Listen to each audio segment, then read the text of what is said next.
ubundi umugabo nyamugabo bagomba gusohoka gereza ntago agomba kuba haboshye. Iyi ni inkuru yo kwishyira ukizana kwanjye cyangwa se yo kwibohora kwanjye. Kwibohora kwanjye Anil Kapoor icyamamare hari mu mwaka w'1999 nibwo bwa mbere nafunzwe muri gereza.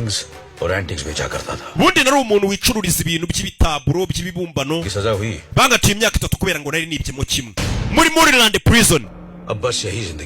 Maze kugerageza naravuze n'ubu nibwo buzima bwanjye ngomba kwiyakira ngafungwa, ariko ijwi mu mutwe wanjye n'umutima rigahora rimbwira ati haguruka urebe iruhande rwawe, haguruka urebe iruhande rwawe, ntabwo ukwiye kubaho ufunze uri umuntu w'umugabo.